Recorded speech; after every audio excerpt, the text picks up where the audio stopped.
Saudaraku hadirin yang dirahmati Allah Subhanahu wa taala, berjumpa kembali dengan saya Hadri Cebole, penyuluh agama Islam Kementerian Agama Kabupaten Bolaang Mongondo. Kali ini insya Allah kita akan mengangkat satu topik dengan judul jujur di segala aspek kehidupan. Alhamdulillahilladzi wassalatu wassalamu ala asrafil anbiya wal mursalin wa ala alihi washabihi ajmain amma ba'd. Puji syukur kita panjatkan kehadirat Allah Subhanahu wa taala, Tuhan yang Maha Kuasa, karena dengan kekuatan, kesempatan, keikhlasan serta keberkahan yang diberikannya sehingga alhamdulillah kita sampai pada saat ini masih dalam keadaan sehat walafiat secara lahir dan batin.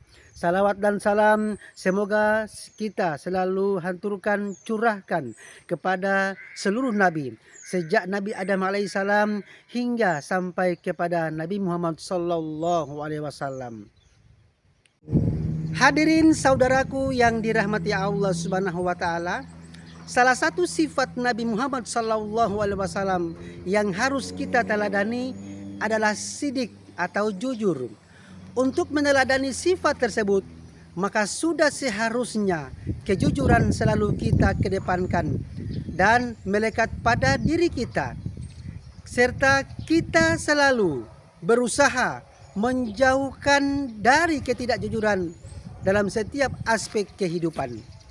Ketidakjujuran akan melahirkan perilaku tercela yang merugikan diri kita sendiri, orang lain, bahkan merugikan masyarakat banyak. Saudaraku hadirin yang dirahmati Allah Subhanahu wa taala, perlu kita ketahui terlebih dahulu apa itu jujur. Menurut ulama Ibnu Taimiyah, jujur adalah jika kehendak, tujuan dan permintaannya benar baik pada perkataan maupun pada perbuatan. Perkataan dan perbuatan haruslah selaras. Jika perkataan menyampaikan kebaikan, maka perbuatan mengikuti apa yang telah diucapkan. Kejujuran akan membawa kebahagiaan karena jaminannya surga. Hadirin saudaraku yang dirahmati Allah Subhanahu wa taala, Rasulullah sallallahu alaihi wasallam bersabda yang artinya, hendaklah kalian selalu berlaku jujur, karena kejujuran membawa kepada kebaikan dan kebaikan mengantarkan seseorang ke surga. Dan apabila seorang selalu berlaku jujur dan tetap memilih jujur, maka akan dicatat di sisi Allah sebagai orang yang jujur. Dan jauhilah oleh kalian berbuat dusta, karena dusta membawa seseorang kepada kejahatan, dan kejahatan mengantarkan seseorang ke neraka.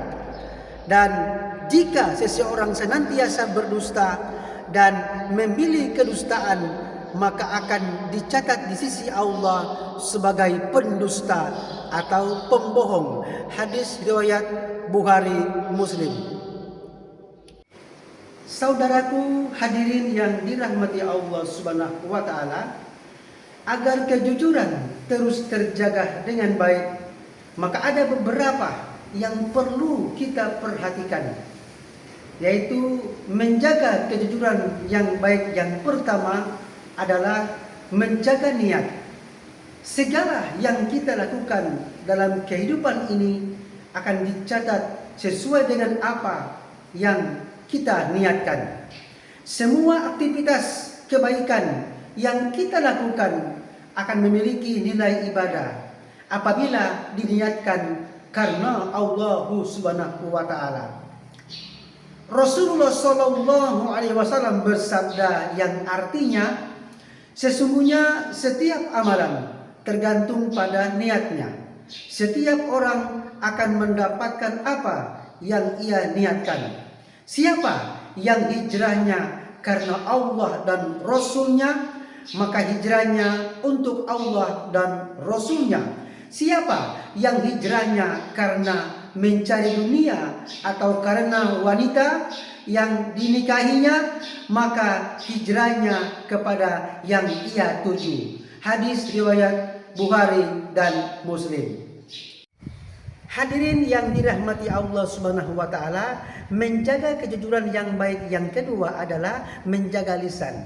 Allah Subhanahu wa taala berfirman yang artinya, "Hai orang-orang yang beriman, bertakwalah kamu sekalian kepada Allah dan katakanlah perkataan yang benar. Niscaya Allah memperbaiki amalan-amalanmu dan mengampuni dosa-dosamu. Barang siapa mentaati Allah dan Rasulnya, maka sesungguhnya ia telah mendapat kemenangan yang besar." Quran surat Al-Ahzab ayat ke-70 sampai ke-71. Rasulullah sallallahu alaihi wasallam bersabda, "Wa man kana yu'minu billahi wal yaumil akhir falyaqul khairan aw liyasmut." Barang siapa yang beriman kepada Allah dan hari akhir, maka hendaknya dia berkata yang baik atau diam. Hadis riwayat Bukhari dan Muslim. Dalil tersebut menekankan kepada kita tentang pentingnya menjaga lisan untuk selalu berkata yang baik dan benar atau jujur. Perkataan yang keluar dari lisan kita dapat menimbulkan dampak pengaruh yang baik dan buruk. Maka berhati-hatilah dalam berkata-kata, menjadi sangat penting. Dengan demikian akan terjaga lisan kita untuk selalu mengeluarkan perkataan yang baik dan benar atau jujur, dan menjaganya dari perkataan yang buruk. Menjaga perkataan yang baik yang ketiga adalah tekad kuat dalam beramal. Allah Subhanahu wa taala berfirman yang artinya, barang siapa yang mengerjakan amal soleh, baik laki-laki maupun perempuan, dalam keadaan beriman, maka sesungguhnya akan kami berikan kepadanya kehidupan yang baik, dan sesungguhnya akan kami beri balasan kepada mereka dengan pahala yang lebih baik dari apa yang telah mereka kerjakan. Quran surat An-Nahl ayat ke-97. Saudaraku hadirin yang dirahmati Allah Subhanahu wa taala, kejujuran tidak bisa lepas dari niat, lisan dan amal yang baik. Oleh karenanya, dengan memperbaiki dan menjaga tiga hal tersebut, semoga kita selalu terpelihara terjaga dalam kejujuran. Semoga Allah Subhanahu wa taala selalu menjaga dan menguatkan kita untuk berlaku jujur. Demikianlah pembahasan kita pada kali ini, insya Allah akan bermanfaat bagi kita semua. Apabila ada yang benar, maka semata-mata dari Allah Subhanahu wa taala. Apabila ada yang salah, maka saya memohon maaf kepada kita semua, dan kepada Allah Subhanahu wa taala saya memohon ampun, karena manusia tidak sempurna, yang sempurna hanyalah Allah Subhanahu wa taala. Akhirnya, billahi taufiq wal hidayah. Wassalamualaikum warahmatullahi wabarakatuh.